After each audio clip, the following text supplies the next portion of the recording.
Hey, John. How's it going? All Doing all right. We're excited for the presentation, and I think now Lori and I will disappear. right, sounds good. Yeah, Hey, everyone. My name is John Hanson. Thanks so much for inviting me here. This is really cool. I was watching some presentations that you guys have done over the past few years, and I can't believe that I've been invited to this. This is not my Roscoe Village condominium, nor a fake background behind me. I'm on a little mini workcation in northern Wisconsin where it's 20 degrees below zero. And yes, I only lit this fire behind me because I knew it would look cool on a Zoom call. But I forgot to open the flue. So the place smelled filled with smoke about 15 minutes ago, but we're all good now. And I'm really excited for this presentation. It's I've been at Block Club Chicago now for just about a year, joined in 2021. For those that don't know Block Club Chicago, I know a lot of people in the Chicagoland area do, but I just really quickly wanted to share my screen and show people that don't. It's a local news, hyper local website that can be with reporters in all the different neighborhoods, reporting on stories, heartbreaking stories like the one we've all been hearing about over the last couple of days, the death of this 8-year-old girl, important stories related to mental health awareness and stories about whether it's the crime that we do hear about, but in the context of what matters in the neighborhood, to openings and closings, to good news things happening, school news, a lot of COVID news over the last year, but all done from a very neighborhood level of reporting. It is we used to be DNA Info. Well, it's kind of a sequel to what DNA Info Chicago used to be years ago. And the reason I bring that up is that's how I actually got to meet a lot of the folks at Block Club. I worked at DNA Info creating not podcasts, but we did audio stories that we embedded into stories years ago. But in the interim, I work at WCIU TV and at WGN Radio. And over the years, I kept in touch with the folks at Block Club, just promoting all that they were doing when they launched in November of 2018. And one of the things they did when they launched was say, they told their subscribers that we want to start a podcast. That's going to be one of our goals. And that's something that they had been kicking around internally for a while. And in about December of 2020 or early 2021, we started talking, what could we do to create a podcast that was different, that would actually get people to listen? And what would that podcast sound like? What would it cover?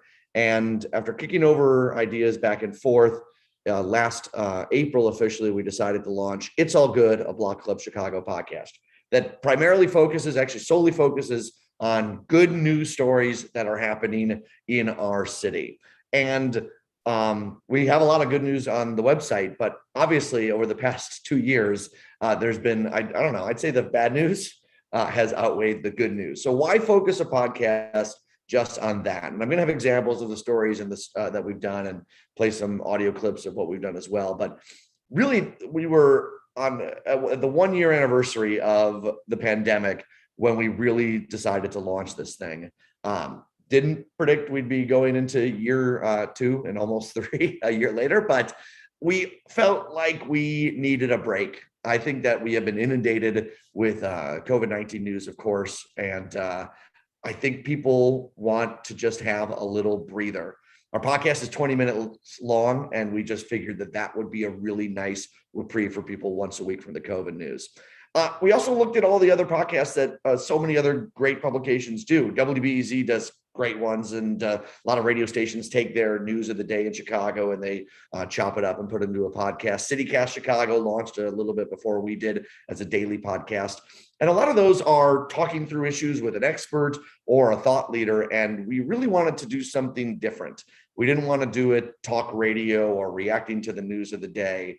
We wanted it to be the voices of the Chicagoans themselves, everyday folks who are doing extraordinary things. We want to hear their voice. We want to hear why they did things, but most importantly, in their voice and in the voice of our reporters as well. Good News does really well on Block Club Chicago's site. We get a lot of great feedback and a lot of shares for these heartwarming stories that we're able to tell. And we figured that would translate really well to podcast sharing as well. It's very social media friendly. The fourth reason is many of the good news profile stories we do are very exclusive to us, right? Like a lot of stations chase the big news stories, the city hall stories, and you're often just reading many different versions of a similar story, which is fine. But our neighborhood reporters who are in and working those beats every day are really good at picking up those everyday Chicagoan stories who are going above and beyond. Often after we publish them, we do see them all over radio and TV, and that's great. We love breaking that, but we feel like we kind of have an enterprise.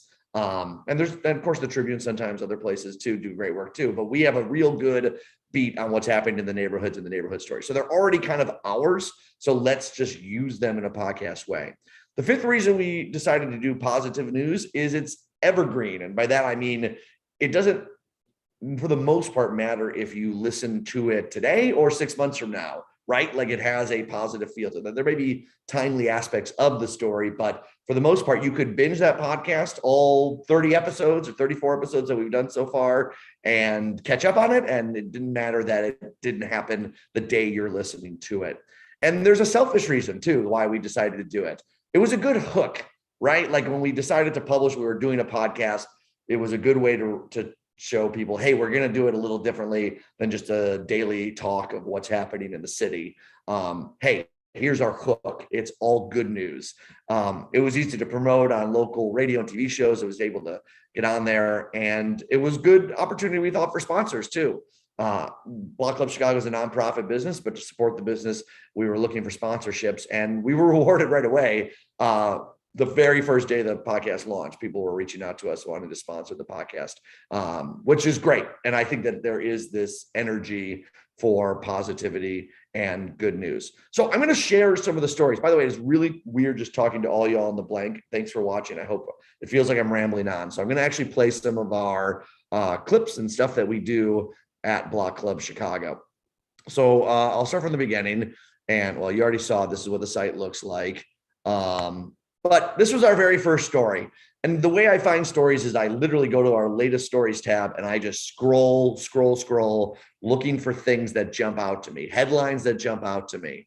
And something like Taste for the Homeless, and this great picture taken by Colin Boyle, our photographer, and this great story written by Jamie Nesbitt Golden immediately stuck out to me. So I knew I had to talk to Mike Earhart, this chef, and he literally is driving around in a white van all the time, delivering food to those that need housing in Chicago.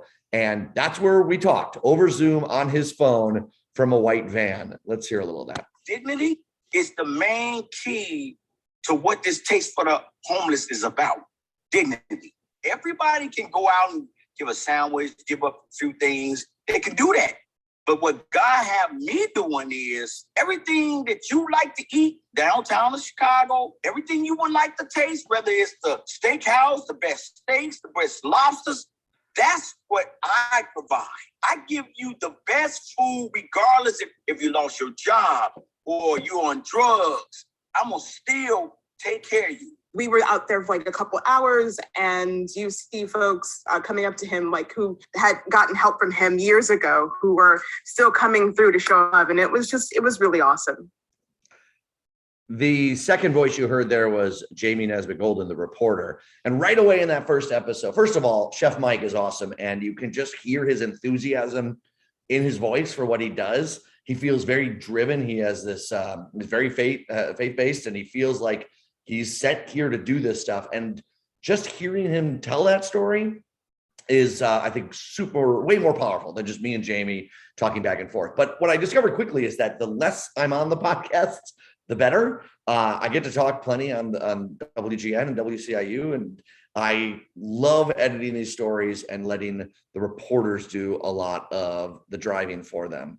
So that was our very first episode. It was a big hit. Let's go to our next slide. Yes, this is a dance group that had started during the pandemic and really blew up. And let's play a little of that.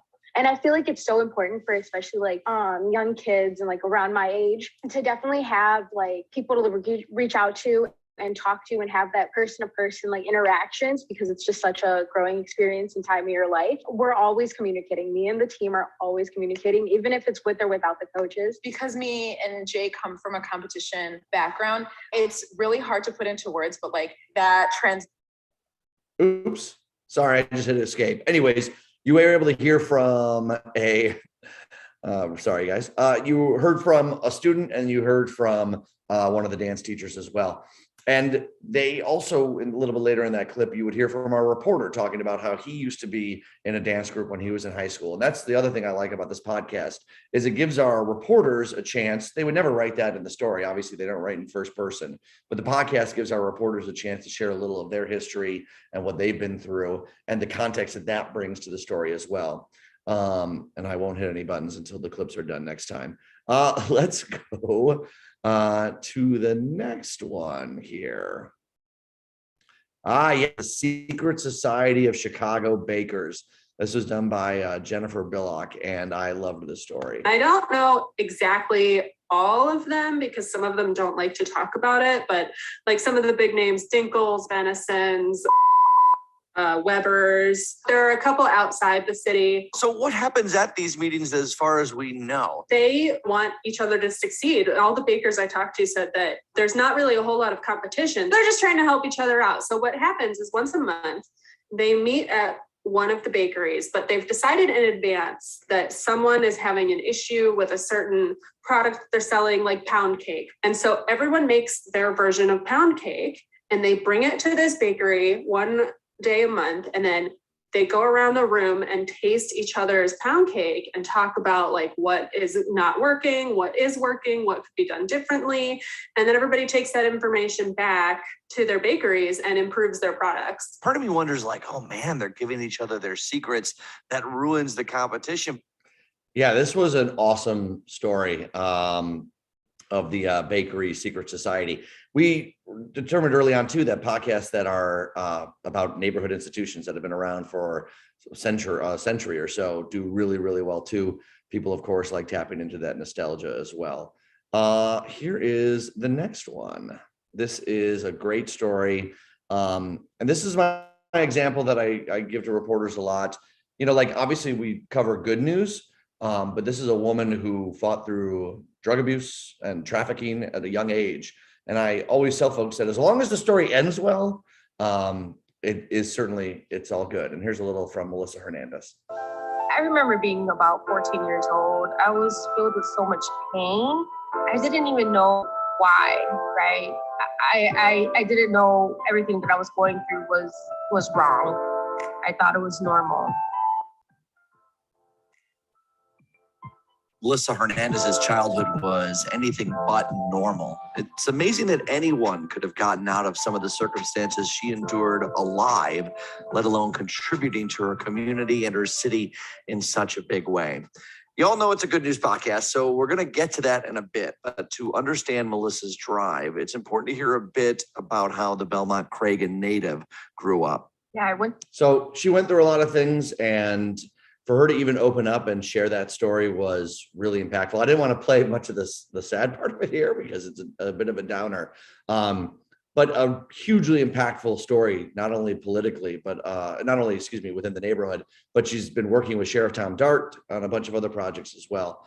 The everyday Chicagoan example, I mean, all of these have kind of fit the bill, but this one just sticks out to me about how the reporter found the story of Jacqueline and Glaze, who during the first year of the pandemic cooked about 1,200 good meals for everyday Chicagoans. And then after that, she got a couple scholarships from Loyola, and she did take some of that scholarship money and kind of put it toward her own student loan debt, but then she used some of the remainder to continue this project. And, you know, until the day she could no longer do it, you know, she was going to make the meals until she couldn't. There are really just some basic needs that people have in life, and I'm more than happy to do this to help other people. You know, when you see people waiting in these long lines because they have no food, you know, when you talk to some of these people too, the impact that has on their dignity, their self-respect, the confidence they have in themselves. I mean, that takes a toll on people to even be in a line like that. For me to have to sacrifice a little bit in my life to help people like that, that's fine. And she was so humble too. I mean, she didn't go out, you know, advertising that she was doing this. I only found out about her because one of her neighbors emailed me and was like, you have to do a story about Jackie. Why has no one done a story about Jackie? I just love that. That's a lot of how our reporters, obviously they mostly live in the neighborhoods they cover. But no one would have heard the story if someone didn't, on Jackie's behalf, reach out to the reporter to try and tell it. And it was a really sweet podcast episode. this is a great story here. Holly, Simon, and Nate, they live in the Beverly neighborhood. Holly has 5 children. Her youngest is Nate, who was born with Down syndrome. And when Holly was told after the birth, the nurses came up to Holly and their first words out of their mouth were, "I'm sorry." And Holly immediately was like, "Sorry for what?" And they said, "Well, it appears your child has Down syndrome." And when she met Nate, she realized there was nothing to be sorry about. So she's been on a crusade for years. Nate is now, I think he just turned 18. He's an incredible young man. And Holly's really been on a mission to re-educate people on verbiage and how to help people with different abilities. And they just launched, I saw this on Facebook, like, oh my gosh, my friend Holly and her son have launched this company selling Hawaiian t-shirts. And here's a little bit from them. We need to create a business for you. Right. Because you're brilliant. I am. And you can reach millions of people. I can reach the stars. Yes, you can. I said to Officer Daniels, I'm not going to be here forever. I need to leave a legacy for Nate. What could we do?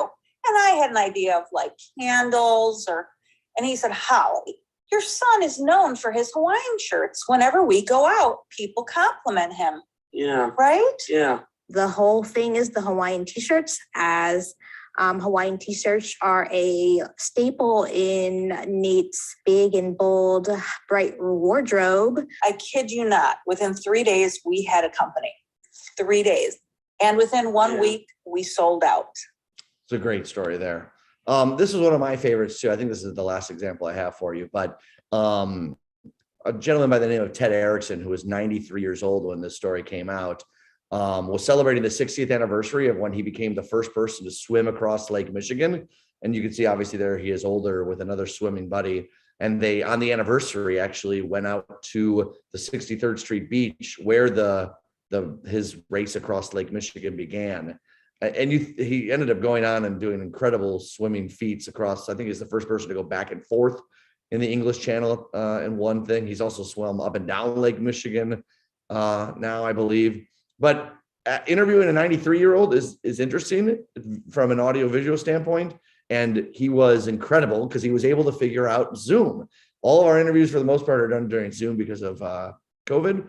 And Zoom has an ability to record the audio. It's usually pretty clear. And he was one of the clearest voices I've ever heard once he figured out how to work the computer. And here's a little bit of him telling the story of swimming across Lake Michigan. He came across just a promotion from a used car salesman in Chicago who said that he would offer $100 to any person that would complete the 37-mile swim across Lake Michigan. And so I thought, what the hell, I'll give it a try. I'm a reasonable swimmer. And he hopped in the water with 5 other people. So as people start pulling out, I realized how serious this was. I was the only swimmer.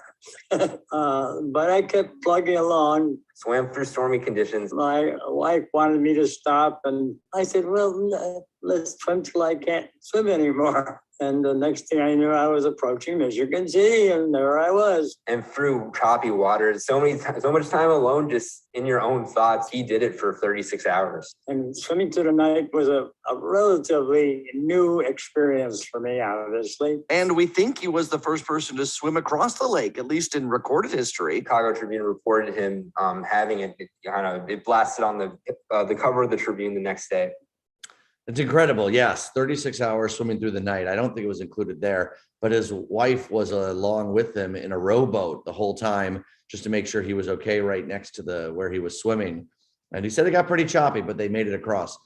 We unfortunately last month heard that Ted passed away. And where I was just so glad we were able to talk to him before, obviously, and share this story. He had a lot of great feedback and people he connected with after the story. But there was one quote he had to me that I just had to cut out and share for you all. The journey is very much like life. You get there if you swim long enough and hard enough. And if you don't get there, you're dead. He was a really, really charming guy. About halfway into the podcast, we decided to do something called the Good News Hotline. As you can tell, I'm not a graphic designer, but anyone can call and leave a voicemail with their good news. And we've actually had so many great calls coming in from people that have done incredible things, or they just want to promote what's happening in their small business or their nonprofit that they work for. So here's just like a little snippet of what we've heard from people. Hey, this is Sharon. I work in the city and love listening to your show. You guys are great. I just want to give a big shout out to all the area first responders and firefighters. I am married to one, and I want to say my thank good news. you. Last Wednesday, on October 27th, I was declared cancer-free. And I was diagnosed with prostate cancer on December 10th. And we want to let everyone know about our annual Christmas store toy drive, a 60-plus year tradition that annually helps over 250 families and over 900 children each year. We are in high need of nonviolent toys Black for Club, kids. this is Logan Ochoa, and I'm thankful for live music again. You should come see us, East Black, at Liars Club on Saturday, December 4th. Yay! And that's been like one of my favorite parts about it is just people calling the line and telling us their good news. It really, it's like makes my day when I'm doing that sort of stuff. As for like how we make the podcast, I mean, again, searching those stories, a lot of coordinating with reporters that are either writing them currently or that have written them. And then I talk to the sources first, try and lay down some audio there. And then I interview the reporter and it kind of all comes together. I don't know if you guys ever use Adobe Audition. I don't want to get into too much of it, but it's basically, yeah, me chopping together things and I know, I saw the struggle. And editing through there. And I have a microphone that I get to carry with me wherever I go. And that's it, a laptop, a microphone, a little Audition software to chop it up and put it together. Our goals are to kind of keep on going with this thing for as long as we can and potentially, knock on wood, maybe add some additional podcasts. Again, we launch every single Thursday or almost every Thursday is a new episode. They're about 20 minutes long. And we've really found diving through some of the stats that we're able to get that we have a very strong listener. They hold on for a while. They hold on through whenever we have a commercial midway through, but they really hold on. And that is exactly why we chose the stories that we do. They're interesting. They're everyday folks. And I think that has been the most successful, the reason why I feel like we've been successful and really why Block Club is successful. I mean, we're telling stories of people's neighbors. I often say, and I'm sure you all would agree, that 99.9% of the people that live in Chicago want to do well, want to provide for their families, want a happy life, and they often go above and beyond to help each other out. And for the most part, 99% of those stories are never told. So when one of our reporters is able to grab one, snag one, I mean, that's just a little snippet of the ones we've done. It's valuable. And I don't know, I think that I'm not saying everyone listens then and then goes and perpetuates those or continues on certain good deeds. Maybe they do.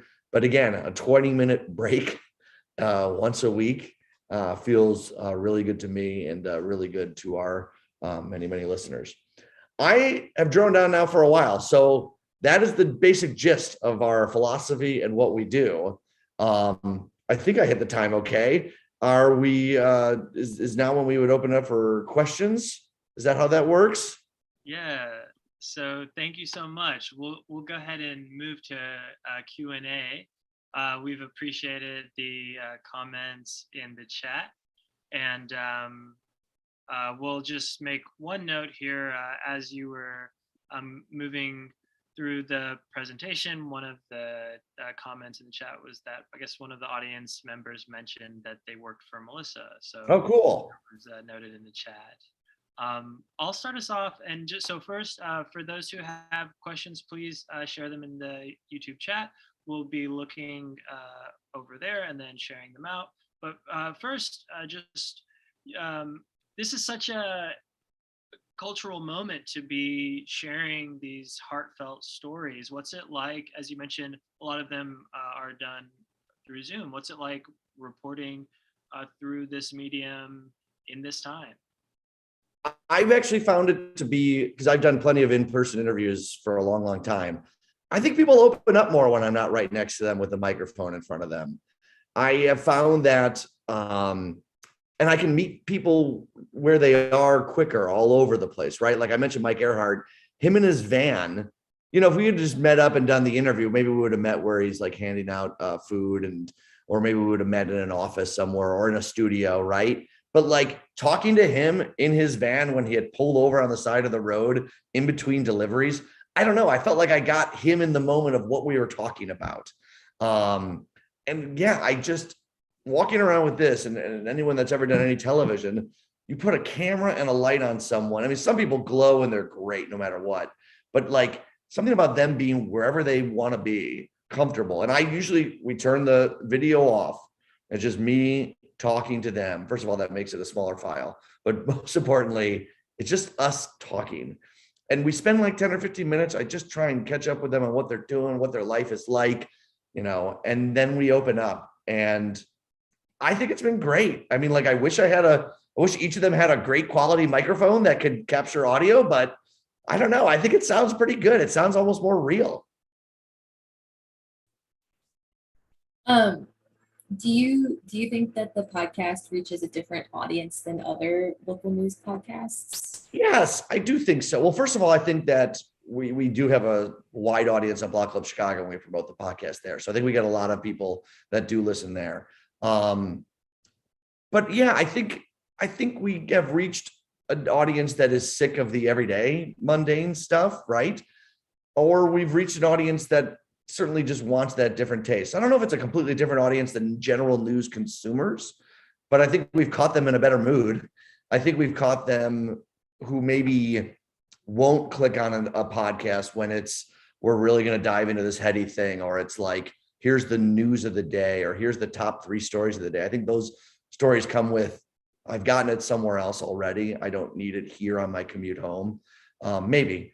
And hopefully, since we tag everything with like good news and positivity, hopefully the algorithms will find people that are looking for more positivity and good news too. So I hope so. I think we probably do have a different sliver than the daily podcasts. All right. So you shared some of the good news calls that you received. Curious what you're hearing from listeners about the show. Yeah, it's a great question. And a lot of the voicemails start with, "Oh, I just stumbled upon your podcast and it put me in a really good news, and it inspired me to at least share something cool that's happening with me." We hear from people kind of what we have aimed for, the idea of, I hear from one person that does it while they do yoga. Not that it's like to put you to sleep, but it is that peaceful Zen thing. And I hear from a lot of people who listen to it on their morning commute instead of their afternoon commute, which I find interesting. Because I think morning commute is when you're like, what's the weather? What's the traffic? And afternoon, at least is what we always were told in radio, right? And then afternoon is maybe for a little bit more fun. But I think that maybe especially now, like people even as early in the morning, maybe they've already consumed that news on their phone, right? Like they don't need the weather, the traffic. By the time they get out the door, they've already been told how crappy the world is today. I don't know. And they need that chill before they go in. So we've heard that from a lot of people, that they're morning listeners. In fact, we were originally going to just publish in the afternoon just to get, have it to be fresh for that, that kind of Thursday afternoon vibe. But then we started pushing it up to like 4:30 in the morning. So it goes out so it can reach people wherever they are in the morning. And a lot of weekend listeners. We hear a lot of people that they have coffee and listen, which is exactly how I consume podcasts too. So. Is there anything that you think is unique about the Chicago media landscape that affects the podcast or its reception? Ooh, that's a really good question. I think Chicago is killing it in media right now with how well not only Block Club is doing, but like the Tribe, like so many other local news sites, in addition to the major players that have been there. Like we just have such a diverse ecosystem of the news you can consume. So I think it really gives us, every consumer, an option for like the thing they want to go to. But I think that most of us would agree that people go to a lot of different places. So I think we have a very smart audience in Chicago who is really in tune to the everyday things that are happening in the city. So I think that actually makes our podcast stand out a little bit, only because it goes beyond the everyday things. I almost like, they do an incredible job. WBZ's Curious City is so good, and it's so quirky and different. And I think that we are kind of another sub niche, right? Like we're like I think since our audience is so aware of the everyday issues that are happening, like I very rarely think that we need to remind our listeners or people about food deserts, right? Like we talk about that, but I think the average Chicagoan who's like really into podcasts knows about food deserts, knows about the huge disparity between neighborhoods. Not that that isn't something to talk about, but I think it's like, I don't have to spend 4 minutes reminding our listeners the reason why this is important, that what we're listening to today, right? Like we did a whole episode on a woman who basically, in honor of her son, a 4-year-old named Jet Hawkins, who was wearing braids to school and was told he had to go home or had to change his hair. And she was able to work through the legislature to make schools not discriminate against kids, primarily Black kids, for what their hair was and why that was wrong. And the law got changed. If I were to tell that story on WGN radio with like a wide perspective of views, and, I think I'd have to like lay a lot of groundwork, but I feel like a very into it Chicago audience, because we have so many things, and people, especially the way that they consume podcasts and news, I feel like that groundwork is already laid and people are able to like dive a little deeper into something, if that makes sense. All right, thank you. We have an audience question here, which I'm going to read out. The comment is, I think a good news moment is great, especially when there's stories about youth. Are there any other stories regarding youth that stand out? About what was that? Youth. Oh yeah, for sure. And you're absolutely right. And there are plenty of them. In fact, our last episode was about a Lane Tech freshman who is like one of the country's best chess players. That was literally, I think it was the last episode we did. We did an episode, I think it was like 3 or 4 previous, about a Rohingya refugee who was the first person in the Chicago Rohingyan community to graduate from a higher education level. We've done them about poets at Taft High School. I'm the teen group. As someone who grew up in the arts, right? Like my mom was a public school art teacher for like 40 years. Like I have benefited so much from an arts-based education and got to do so many cool things. Well, it's happening a ton in Chicago, and a lot of sports figures get great accolades. And I love that we can tell stories about youth that are doing incredible things too, because they're really probably the generation that will save us. Also on the first episode, I didn't include it there. The very first 2 episodes, we did actually 2 stories each podcast episode. And I almost had to pull my hair out after like 2 or 3 episodes because it was just too much to do. But the second story we did in the first episode was about a woman who went to Clemente, and she was a swimmer there. And she said she came from a broken home and went through a lot of problems, but swimming in that pool at Clemente was her reprieve, and they had a good swimming team. Well, a few years later, fast forward, she finds out that Clemente doesn't have a swim team, boys or girls, and they have this gorgeous pool that is completely underutilized. So what does she do? She goes and gets a job at Clemente as a security guard so that she can then coach and start up a new swim team. And they started a boys team like a year and a half ago, and they're going to start a girls team soon. And I think one of her biggest quotes was, "I may not save them all, but if I save one." And then she says that, it's like tears your heart out. But yeah, I mean, she's like 27 years old helping these kids, and these kids are so thrilled by it. And some of them were like, I basically learned how to swim in this pool with her as our coach. But yeah, youth stories are the best. And you can tell I get really excited about all these stories. Like I interview these people, and it's like the bright spot in my day. So then I feel like my job is just to like disseminate that somehow, to get the feeling that I had and give it to a listener somehow. I think this is an example of what you're saying, the power of these stories. I swam in high school in CPS, and we practiced at the Clemente pool because my school didn't have a pool.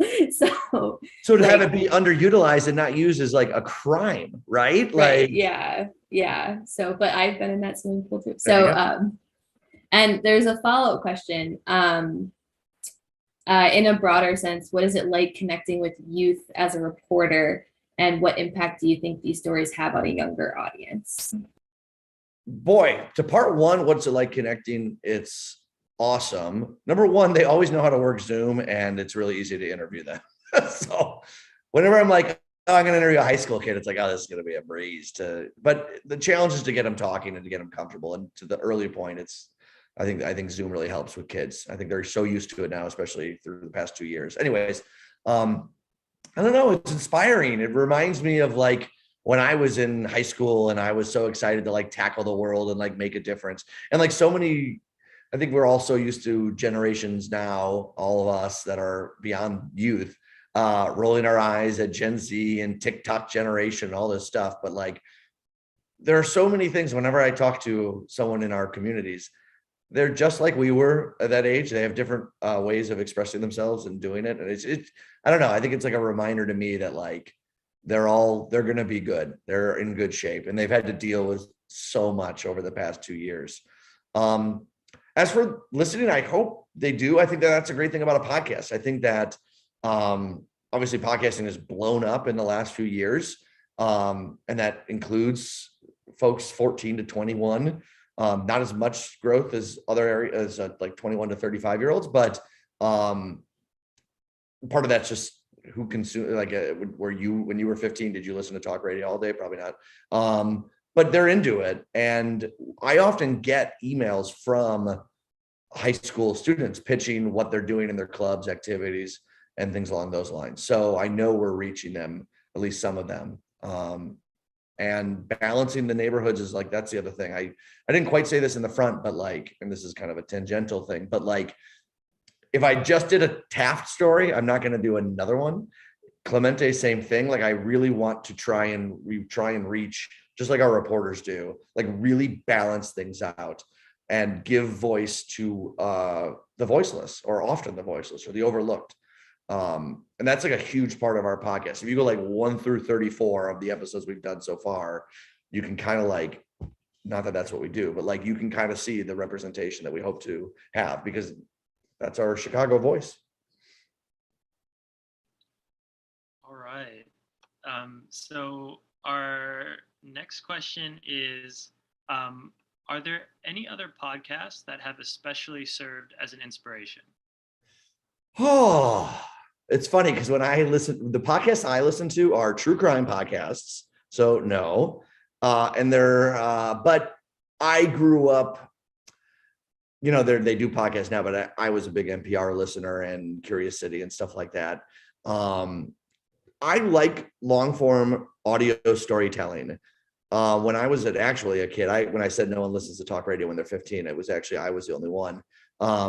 I would stay up late at night when like WGN or some of the other stations would play old timey radio and like that really long form news telling with that natural audio in the background too. And so I think that is what has inspired me the most. I didn't share it here, but one of the episodes was simply the story of a missing college championship ring and its incredible 25-year journey to be found crazily on a baseball field. And the owner was literally just about to pass through town. Anyways, I can't even do it any justice. It's episode 14. Please listen to it. But that like long form storytelling, like, I don't know. I like doing that more than talking on the radio, which is shocking because I love the sound of my own voice. So I'm inspired by any long form storytelling. I used to always love Paul Harvey, if anyone knows, used to do this thing called The Rest of the Story, where he would like slowly play out someone in our past history. And then boom, you don't even realize who he's talking about till he reveals it's a famous person. I like to try and tell these stories that way too, where you have you start to get to know the person, you start to figure out what they're doing, and then there's a twist there somewhere. So I hope that answers the question. For sure. Another question. How do you strike the balance on tone with like kind of, yeah, things are challenging right now, but it's worth celebrating the good things?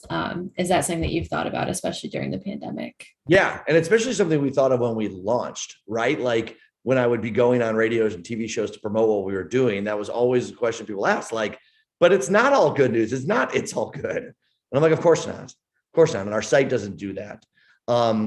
But that tone takes place within stories too, like Melissa Hernandez, the tone of someone who was trafficked as a young woman many, many times. It's amazing she even lived.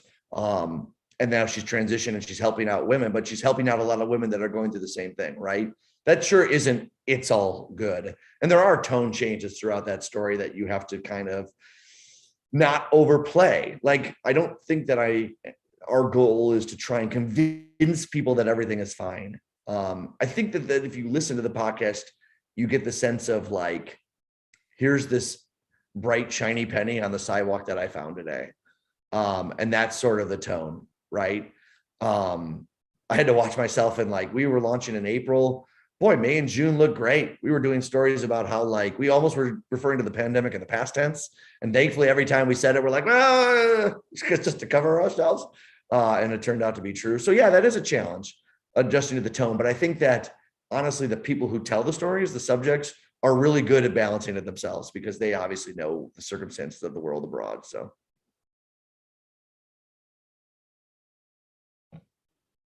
We just wanted to note that in the chat, someone else, I think, listened to those two as a kid. So you weren't the only one on at that time. So Yes, I used to put the bed cover over so my parents couldn't hear the radio, and I would just listen to AM radio all night. So that's peeling back the onion, people. You didn't need to know that about me, but there you go. Now we know the story. Now you know the rest of the story.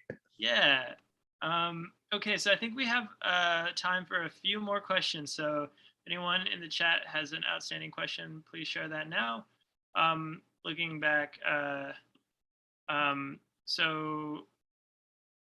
do you think this podcast has affected the rest of Block Club's coverage? Has it incentivized covering more good news stories? That is a great question. I certainly do not want to take credit for any reporters doing more stuff, but they certainly let me know now. It's funny because we have a Slack channel, obviously, with all the reporters and everything. And I try and let them, give me a little heads up if you're going to do a story that's really good, because maybe while you're there, I can have record a little bit from on the scene or something to get some audio. And reporters have started messaging me. They'll message me on Monday. They'll be like, no good news yet, but I will work on it. So I think that there is the people, especially the reporters that like to be on the podcast, maybe seek it out. I don't know though. I don't know if it's ever come to it, because honestly, they've done it for so long. Like when I was diving through old stories, I went back all the way to the beginning looking for stories. And I mean, they're all over the place, these good stories. And a lot of the reporters are the same reporters, or a couple of them are the same that we had at DNA Info, and they're very similar. So no, I'll pretend to take some credit, but really they just continue to hammer out their great work.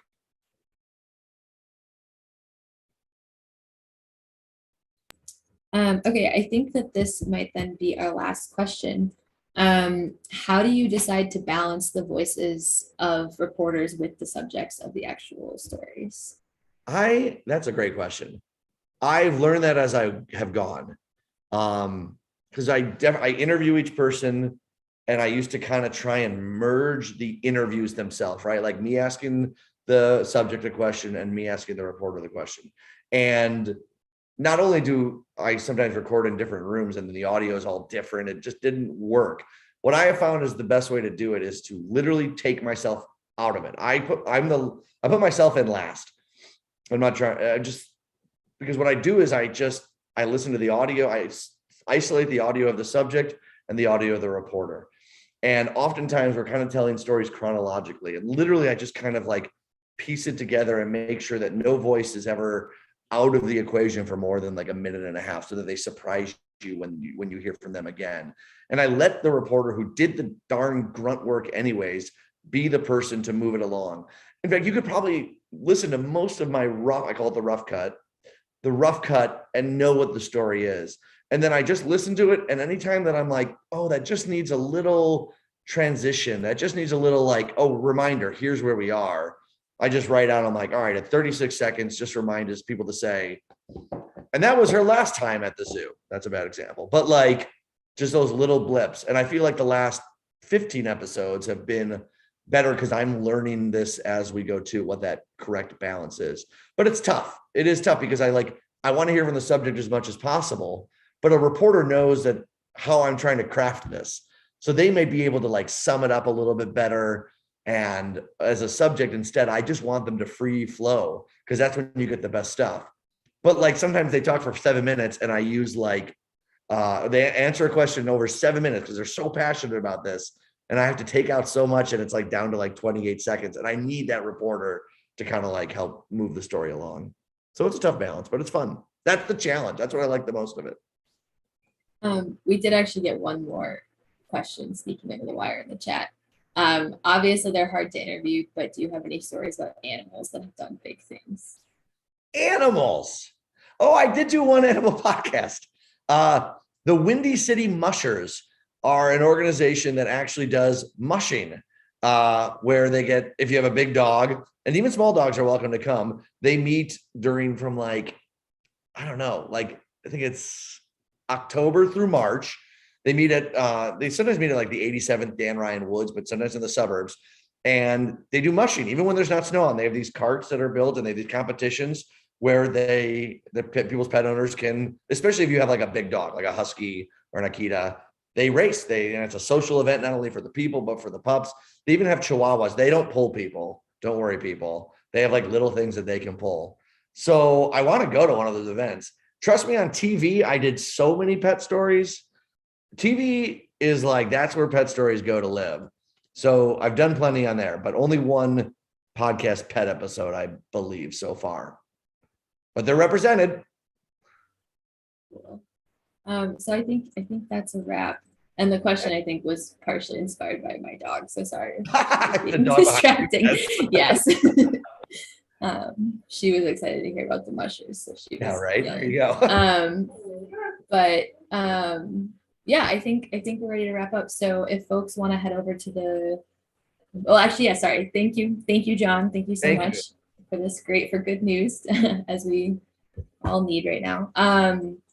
And yeah, Josh, I don't know if you can pull up the slide. Yeah, if folks want to head over to the post-presentation Zoom, we'll be starting now, where you can do introductions and breakout group pitches and breakout groups after that. So please head on over there.